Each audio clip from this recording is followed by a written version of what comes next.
On December 8, 2023, S-7 aircraft flying from Moscow to Novosibirsk made an emergency landing due to engine failure. On the same day, the flight from Minvode to St. Petersburg returned to the airport due to the depressurization. There were 111 passengers on board.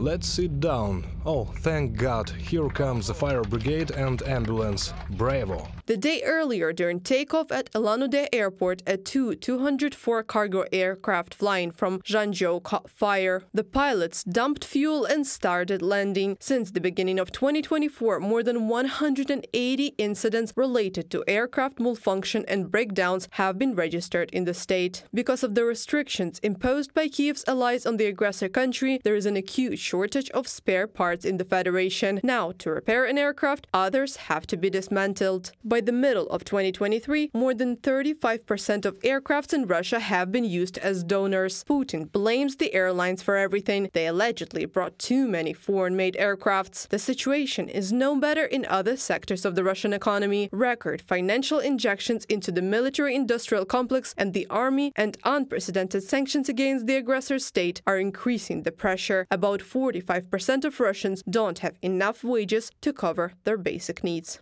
If we talk in percentage terms, it's probably 25%. This includes meat on basic products, dairy products, fruits, vegetables, sausages. My husband cannot live without sausages. Sometimes you can't believe the price increase. The Russian central bank has decided to raise the key interest rate for the fifth time this year. This time it reached to 16% per annum. The last time the regulator raised it in October from 13 to 15% in order to slow down the inflation. Russian dictator assures that international partners are to blame for the devaluation of the ruble, which in 2023 was ranked among the top 3 weakest currencies in the world. The rise in the price of chicken eggs is on the fault of Russians themselves. They, according to the Kremlin dictator, increased demand for the product, which resulted in a glitch. And the shortage of measles vaccine, which increased the cases of disease in the Russian Federation by 300 times, is, according to Putin, the fault of pharmaceutical companies that left the Russian market.